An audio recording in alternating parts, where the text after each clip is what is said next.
चलो देखिए, ये 3 न्यूमेरिकल्स दिया गया था आपको, बातें नहीं, ये आपको ये 3 न्यूमेरिकल्स दिया गया था, फर्स्ट सेकेंड एंड थर्ड, है ना। 3 न्यूमेरिकल्स, तीनों न्यूमेरिकल्स आज देखने वाले हैं। देखिए कैसे होता है, फिर आगे बढ़ेंगे। सबसे पहला आपको कंडीशन दिया, find the equivalent capacitance of the combination of the capacitor between the point A and B, है ना। ये इसका क्या निकालना था आपको, इक्विवेलेंट कैपेसिटेंस निकालना था, है ना। इस सर्किट का क्या निकालना था भैया, इक्विवेलेंट कैपेसिटेंस निकालना था।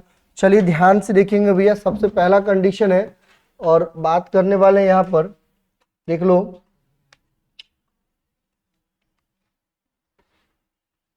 देखिए ध्यान से भैया, सबसे फर्स्ट न्यूमेरिकल्स जो आपको कुछ इस तरीके से है।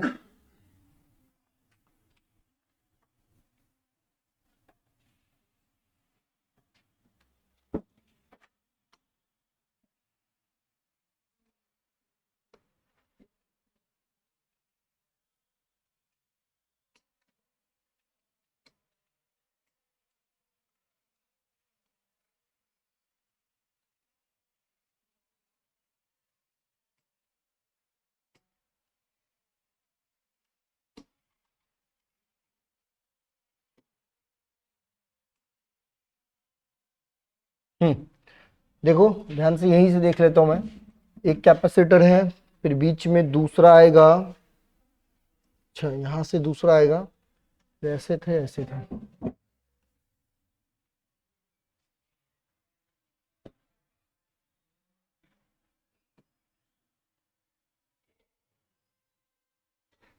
अरे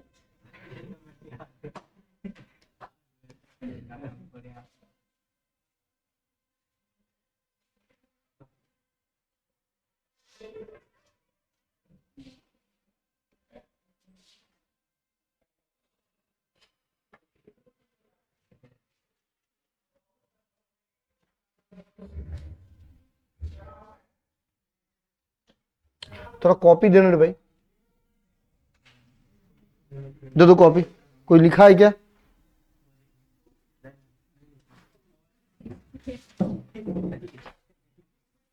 हम्म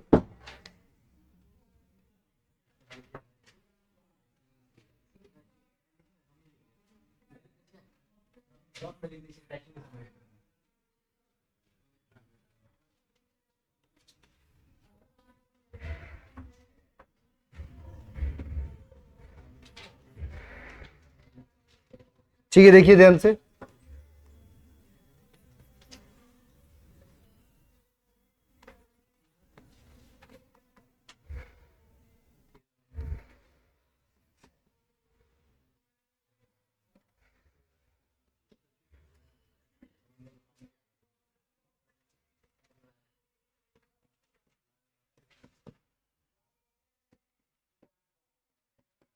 देखिए सबसे पहला न्यूमेरिकल आपका ये है, ठीक है। आपको इसका इक्विवेलेंट कैपेसिटेंस निकालना था, इसका ये सर्किट का क्या निकालना था, इक्विवेलेंट कैपेसिटेंस। देख लो ध्यान से, इस ए बी के अक्रॉस आपको इक्विवेलेंट कैपेसिटेंस निकालना है। जब मैं चार्ज को भैया फ्लो करवाऊंगा तो आप दिख रहा है यहाँ पे, ये जो है जिसको मैं व्हाइट कलर से दिखा रहा हूं, देखिए ये तीनों के तीनों किस में आएगा, सीरीज में आएगा, ठीक है।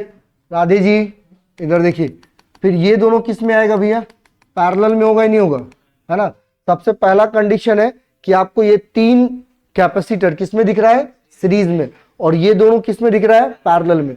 तो देखिए मैं आपको डायरेक्टली भैया इसका एक बहुत सिंपल सा एक सर्किट बना देता हूं, जो कुछ इस तरीके से आपको आएगा, दिखेगा। ध्यान से देखना, यहां पे सॉल्व करने के बाद कुछ इस तरीके से आपको दिखेगा, देख लीजिए। जिसमें ये जो पहला वाला जो है, ये आपको 40 माइक्रोफैराड दिया हुआ है ना। ये दूसरे वाले की बात करेंगे तो 60 माइक्रोफैराड, 60 और 60। तो भैया ये कितना हो जाएगा, 1/60, प्लस में कितना होगा 1/60, और प्लस में कितना होगा 1/60। एलसीएम कितना होगा 60। तो 1 प्लस में 1 प्लस में 1, क्या मैं इसको 3/60 लिख सकता हूं? तो कट के कितना होगा 20। तो क्या मैं इसको लिख सकता हूं 20 माइक्रोफैराड, किसके बराबर, 20 माइक्रोफैराड। किन सबको जोड़े हमने यहाँ पे, 1, 2 और ये 3, इन तीनों कैपेसिटर को हमने ऐड करने के बाद कितना है भैया यहाँ पर 20 माइक्रो फैराड है, और तीनों किसमें है? सीरीज में। सीरीज में है तो आपको पता है अपॉन वाले कंडीशन आता है। अब देखो ये 10 माइक्रो फैराड और ये 10 माइक्रो फैराड, ये दोनों किसमें है? पैरेलल में है ना, तो 10 10 कितना हो जाएगा? 20। बोलिए भैया कितना हो जाएगा? 20 माइक्रो फैराड। देखो जो डायग्राम पहले ऐसा था अब कैसा बन गया? ऐसा। अब इसको भी और सॉल्व करना है। अब बताना ध्यान से भैया, क्या मैं इन दोनों को क्या बोल सकता हूं? सीरीज बोल सकता हूं। ये दोनों किसमें है? सीरीज में है। तो देखिए यहां पर कितना होगा? ए होगा, और यहां पर एक है, और एक यहां पर, और ये कितना होगा? बी होगा। मतलब ये आपको कितना दिया है? 40 माइक्रो फैराड है। और इन दोनों का कैपेसिटेंस निकालेंगे। ये दोनों कैसे ऐड किया गया है? पैरेलल में। तो पैरेलल के लिए कितना होगा? 1/20 हो जाएगा, प्लस में कितना होगा? 1/20 होगा। तो देखिए यहाँ पे एलसीएम कितना? 20, 1 + 1 कितना होगा भैया? 2/20। कितना होगा? 2/20, 10। तो ये कितना हो जाएगा? 10 माइक्रो फैराड। गलत है? अरे हमने गलत किए हैं, पता है आपको। हमने ये जो कंसेप्ट निकाल रहे हैं भैया पैरेलल में है। किसमें है? ये पैरेलल में, तो डायरेक्ट ऐड होगा ना। तो भैया पैरेलल में तो डायरेक्ट ऐड होगा। तो 20 + 20 कितना हो जाएगा? 40 ना। 20 + 20 कितना हो जाएगा? 40। तो ये कितना कहलाएगा? 40 माइक्रो फैराड। अब आपको सी इक्विवेलेंट निकालना है। क्या निकालना है? सी। तो 1 में 1/40 प्लस में कितना होगा? 1/40। अब इसका एलसीएम ले लो तो ये 40 होगा। 1 + 1 कितना कहलाएगा? 2/40। ये कट जाए कितने से? 20 से। मतलब सी इक्विवेलेंट कितना होगा भैया? तो 20 माइक्रो फैराड होगा। इसका आंसर ही होगा, है ना। क्या कितना आंसर होगा? 20 माइक्रो फैराड। समझ में है? तो जो पहला वाला जो आंसर है, सुन लो। फर्स्ट जो क्वेश्चन है ये जो है, इसमें आपको इक्विवेलेंट कैपेसिटेंस बोला हुआ था निकालने के लिए। सी इक्विवेलेंट कितना होगा? तो सी इक्विवेलेंट कितने के बराबर होगा भैया? 20 माइक्रो फैराड के बराबर।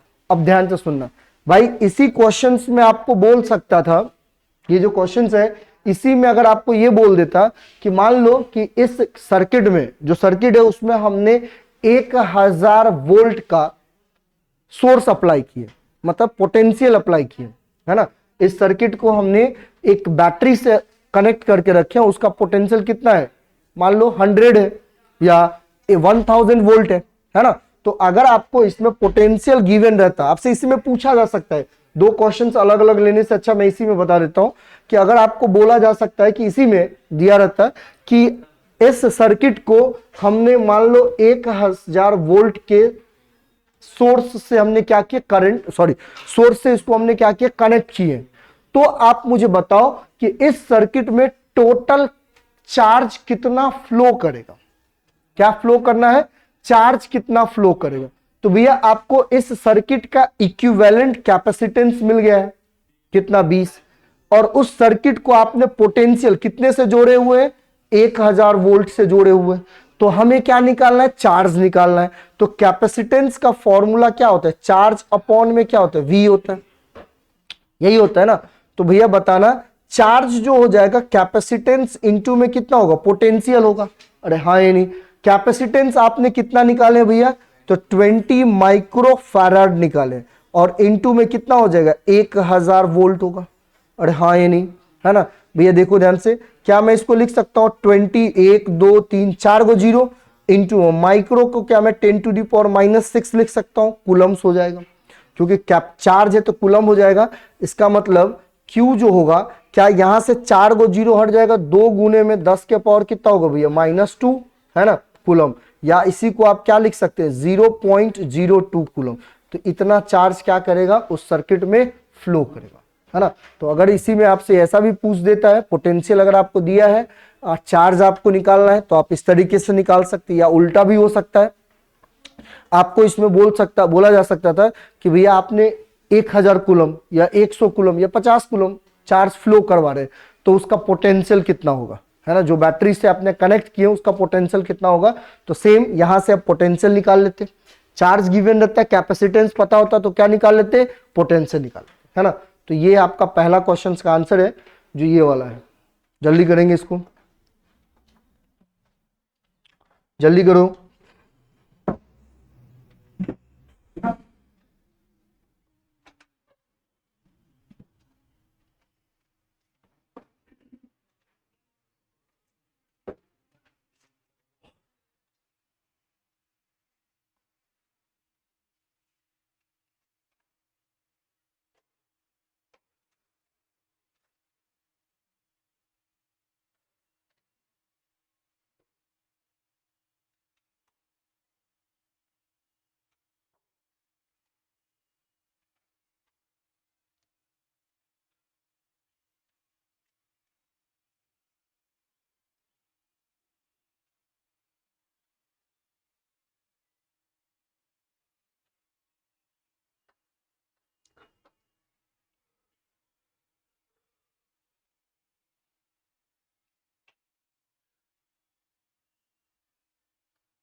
थोड़ा फास्ट कीजिएगा।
हो गया, हो गया।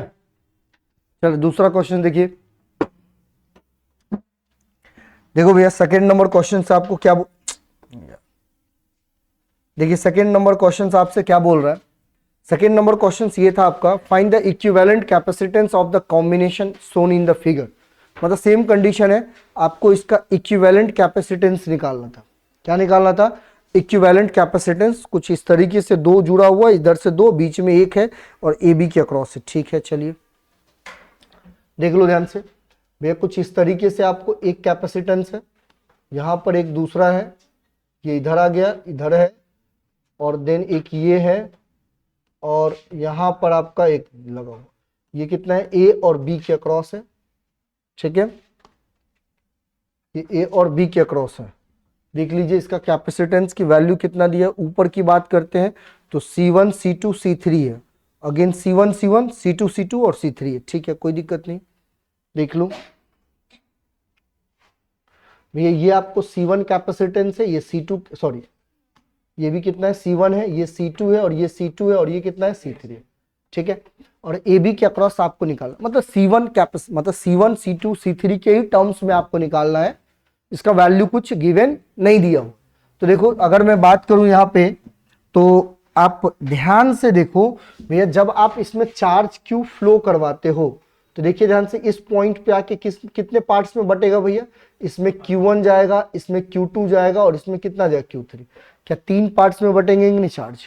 यहां से Q1 आएगा, है ना, और यहां पर Q1, और ये Q2, और इधर से कितना जाएगा? Q3 जाएगा, है ना। इस पॉइंट पे कितना? Q3, और इस पॉइंट पे जाके यहां पर कितना मिलेगा? Q मिलेगा, जो आपको Q1 प्लस में कितना होगा? Q2 प्लस में कितना होगा? Q3 होगा। इसका मतलब कि ये जो C1 C2 है, इसमें same current same charge flow कर रहा है। कितना चार्ज फ्लो कर रहा है? Q1। मतलब ये दोनों किस में होगा? सीरीज में होगा। और नीचे वाला कंडीशन में Q3 की बात करेंगे तो ये भी दोनों में क्या है? सेम चार्ज फ्लो करेगा, तो ये दोनों भी किस में आएगा? सीरीज में। तो ध्यान से देखिएगा डायग्राम जो हो जाएगा। अगला डायग्राम अगर हम बात करें तो यहां पर एक कैपेसिटर, एक दूसरा कैपेसिटर यहां पर, और एक तीसरा कैपेसिटर यहां पर। ध्यान से समझिएगा, ये C3 हो जाएगा। लेकिन अगर मैं इसको A मान लेता हूं, ये B है, A और B के अक्रॉस आपको निकालना है। तो देखिए ये दोनों क्या है? सीरीज में है। तो क्या मैं डायरेक्ट ऐड कर सकता हूं या अलग कंडीशन से? C के लिए क्या लिखेंगे भैया? देखो 1 में C1 हो जाएगा, प्लस में कितना होगा? 1 में C2। जितना ऊपर वाले के लिए होगा उतना ही नीचे के लिए होगा, है ना। तो क्या मैं एलसीएम कितना ले सकता हूँ? C1 C2। तो क्या मैं इसको C2 प्लस में C1 बोल सकता हूँ? ये किसके बराबर है? 1 में C इक्विवेलेंट के बराबर है। तो इसके लिए C इक्विवेलेंट कितना हो जाएगा? C1 C2 divided by C1 plus C2। तो इसका कैपेसिटेंस कितना हो जाएगा भैया? C1 C2 डिवाइडेड बाई कितना होगा? C1 plus C2। और नीचे वाले का भी C1 C2 डिवाइडेड बाई कितना होगा? C1 plus C2। अब देखिए क्या ये तीनों पैरेलल में है या नहीं है भैया? ये तीनों के तीनों किसमें है? पैरेलल में।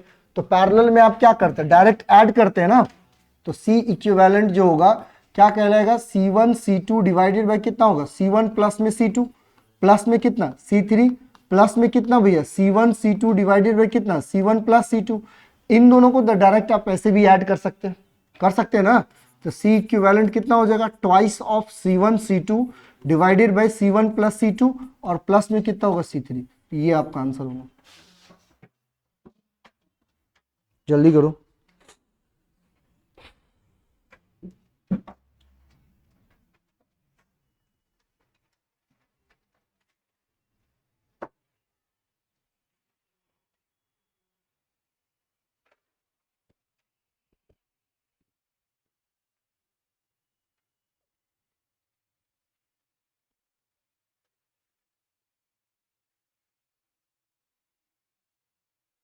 हम्म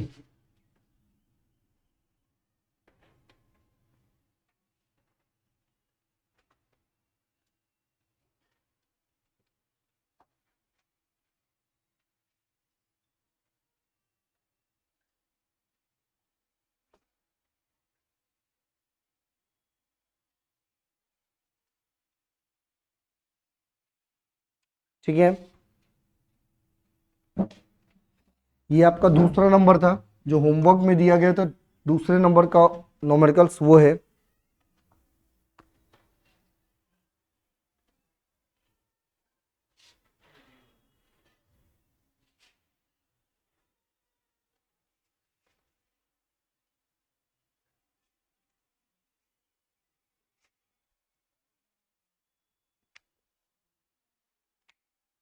ठीक है, अगला देखो, हटाओ इसको। देखिए अगला, देखिए देखिए भैया, लास्ट था आपके पास ये, यहीं पे मैं सॉल्व कर दूंगा। देख लो ध्यान से, इसमें आपको ये क्वेश्चन थोड़ा सा है जो आपको लगेगा हाँ सॉल्व होगा। देखो ध्यान से भैया, आपको calculate the capacitance of the capacitor C. ये जो सी दिख रहा है इसका कैपेसिटेंस की वैल्यू निकालना है। मतलब इस कैपेसिटर का वैल्यू कितना होगा, उस कैपेसिटर का कैपेसिटेंस की वैल्यू कितना होगा वो हमें फाइंड आउट करना है ना। इन द फिगर में the equivalent capacitance of the combination between P and Q इस कितना दिया, 30 माइक्रोफैराड। मतलब ओवरऑल इक्विवेलेंट, सी इक्विवेलेंट की बात कर लेते हैं, वो आपको 30 माइक्रोफैराड के बराबर दिया हुआ है। ठीक है, तो आपसे ये पूछ रहा है कि ये सी कितना होगा। देखो बहुत आसान है भैया, ये देखो तो क्या ये तीनों के तीनों पैरेलल में ही नहीं है, ये तीनों के तीनों किस में है, पैरेलल में। क्या मैं डायरेक्ट ऐड कर सकता हूं, ठीक है। देखिए तो कितना आएगा, देखो यहां पर एक कैपेसिटेंस जो सी कहलाएगा, यहां पर एक दूसरा कैपेसिटेंस, ये आपका P हो गया और ये कितना होगा, Q होगा। तो यहां पर 20 20 और 20, क्या मैं इसको 60 माइक्रोफैराड बोल सकता हूं, बोलना। अब देखो क्या ये दोनों चीज सीरीज में है या पैरेलल में है, सीरीज में है। तो इसका इक्विवेलेंट कितना होगा, 1 अपॉन में सी इक्विवेलेंट कितना होगा, 1 अपॉन में सी हो जाएगा, प्लस में 1 अपॉन में कितना होगा, 60 होगा। बोल भाई हाँ या नहीं। देखिए 1 अपॉन में सी इक्विवेलेंट, तो क्या मैं इसको 1 अपॉन में 30 बोल सकता हूं, बराबर में 1 अपॉन में सी माइनस सॉरी प्लस में 1 अपॉन में कितना है, 60 है। देख लो तो क्या मैं इसको 1 अपॉन सी जो होगा 1 अपॉन 30 माइनस में 1 अपॉन 60 बोल सकता हूं, हाँ या नहीं। तो देखो यहां से एलसीएम कितना 60 होगा, ये कितना हो जाएगा, 2 में से 1 गया तो कितना हो गया, 1/60। ये किसके बराबर है, 1 अपॉन सी बराबर में 1 बाई कितना है, 60 है। इसका मतलब सी बराबर कितना आ जाएगा, 60 माइक्रोफैराड आ जाएगा। तो इसका आंसर जो होगा भैया वो कितना होगा, 60 माइक्रोफैराड होगा, है ना। आपसे इस क्वेश्चंस में पूरा ओवरऑल नहीं पूछा गया था, आपसे यह पूछा गया था कि इस सर्किट में कुछ 4 कैपेसिटर लगे हुए हैं, जिसमें एक का मतलब 3 का कैपेसिटेंस सेम है और तीनों के तीनों कैसे पैरेलल में जुड़ा हुआ है। तीनों का कैपेसिटेंस की वैल्यू 20 माइक्रोफैराड है। और एक जो चौथा है जिसका कैपेसिटेंस हमने सी लिए हैं, तो आपको इसी सी का वैल्यू निकालना है। लेकिन ओवरऑल कैपेसिटेंस, ओवरऑल मतलब पूरे सर्किट का कैपेसिटेंस कितना दिया हुआ है, 30 माइक्रोफैराड दिया हुआ है। तो आपको यह बताना है कि इस सी जो है, इस सी कैपेसिटर का कैपेसिटेंस कितना होगा। तो हमने यहां पर फाइंड आउट किया उसका कैपेसिटेंस कितना होगा भैया, तो 60 माइक्रोफैराड हो। ठीक है, जल्दी करेंगे। हम्म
चलिए, हो गया यहाँ तक, हो गया ना।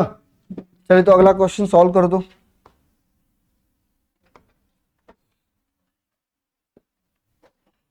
आपको क्वेश्चन दिया भैया, find the capacitance between, find the capacitance between, find the capacitance between the point A and B,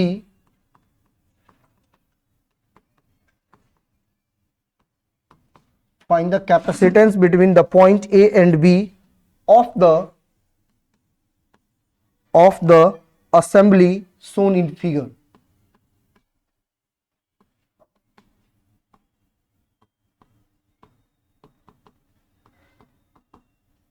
Shown in figure.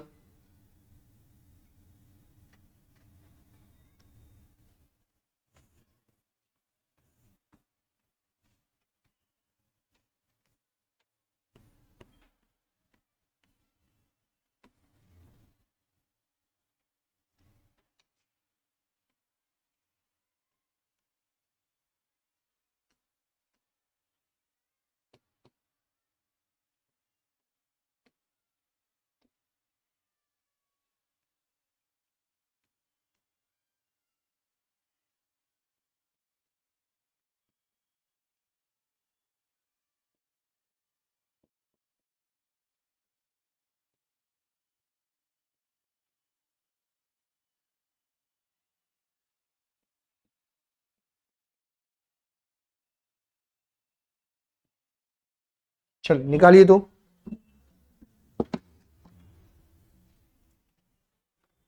बताओ तो कितना आएगा आंसर।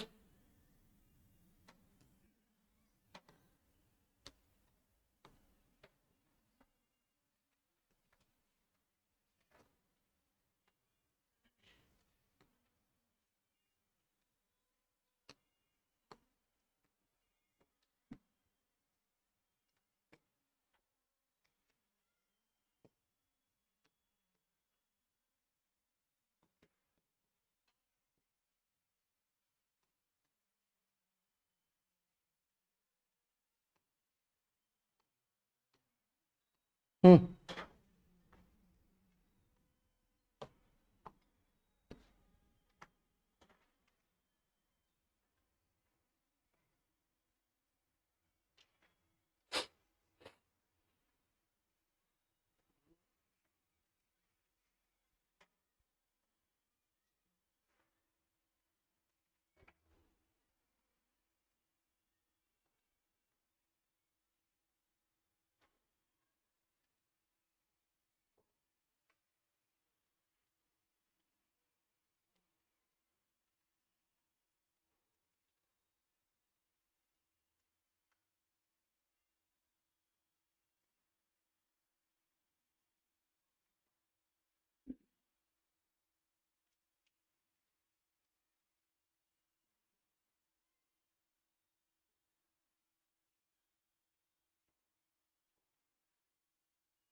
देखो भैया, ये जो डायग्राम आपको दिख रहा है, ये डायग्राम ऐसे ना देते हुए आपको ऐसा भी दिया जा सकता था।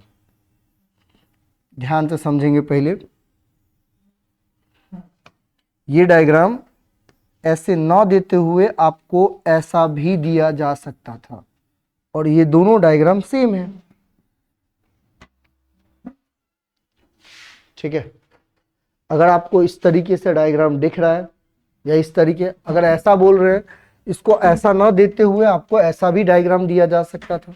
तीनों के तीनों डायग्राम मैं जो बना रहा हूं वो सेम है।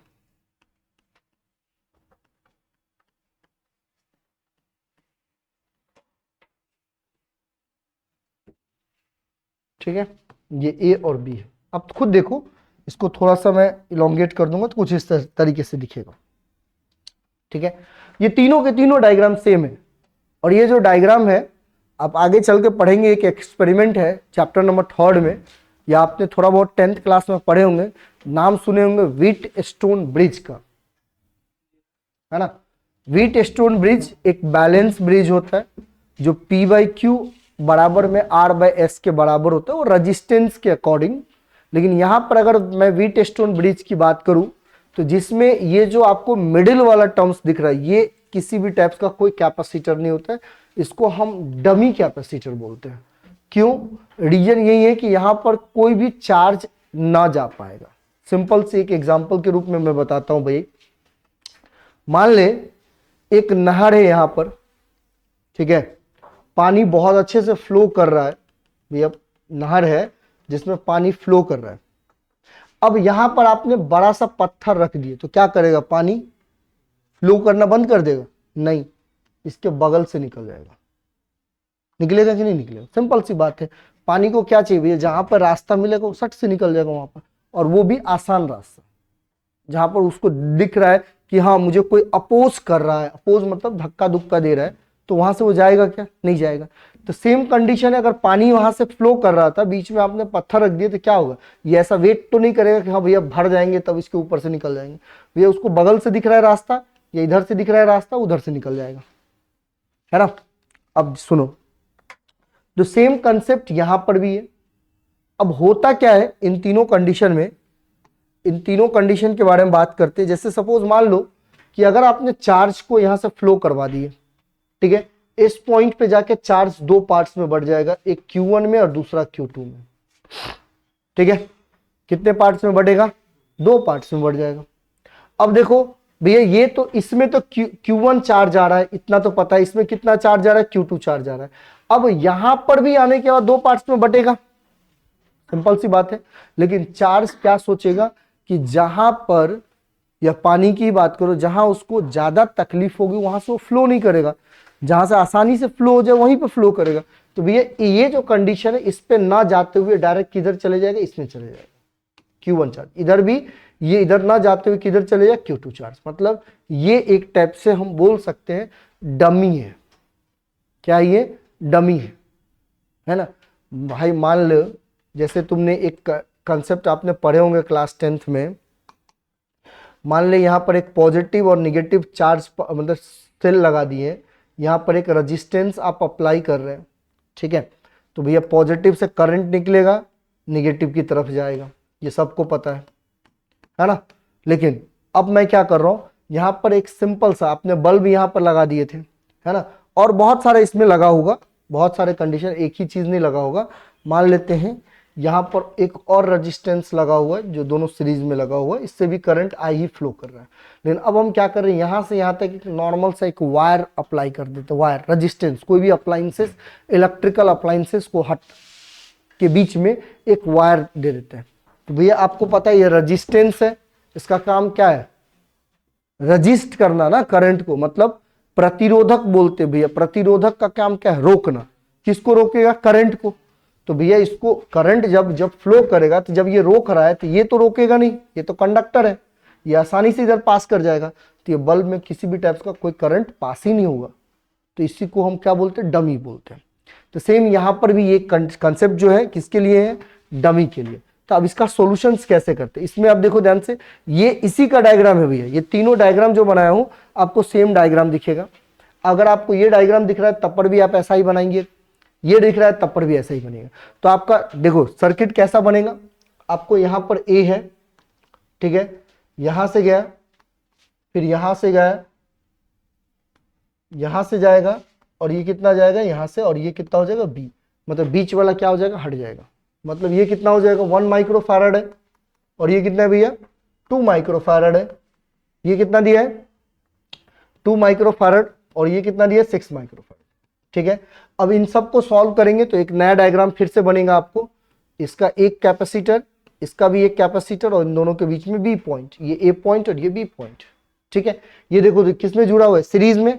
तो क्या मैं इसको 1/1 लिख सकता हूं, प्लस में 1/2 लिख सकता हूं। देखिए इसका एलसीएम कितना होगा 2, तो 2 प्लस में 1 कितना हो जाएगा भैया 3/2।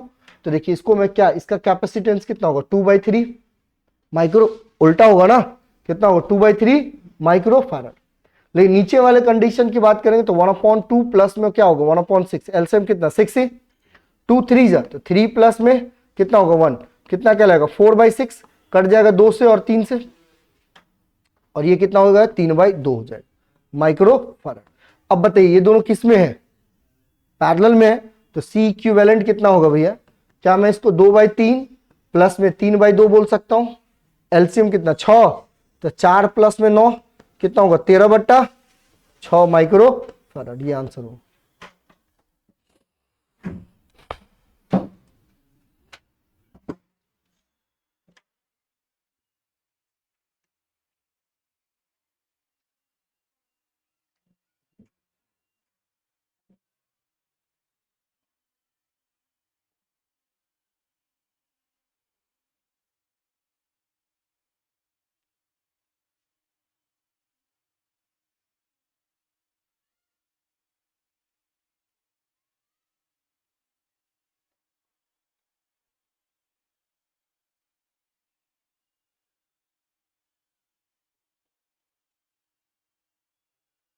ठीक है, अब देखिए ये जो जितने भी बताए भैया बहुत सारा न्यूमेरिकल से, आप थोड़ा सा कोई भी बुक्स लेंगे एनसीईआरटी में भी आपको मिलेगा इस टाइप का सर्किट डायग्राम, या अदर कोई फिजिक्स का बुक्स होगा आप वहां से भी लेंगे। 2-3 क्लास से मैं आपको सिर्फ न्यूमेरिकल्स ही करवा रहा हूँ।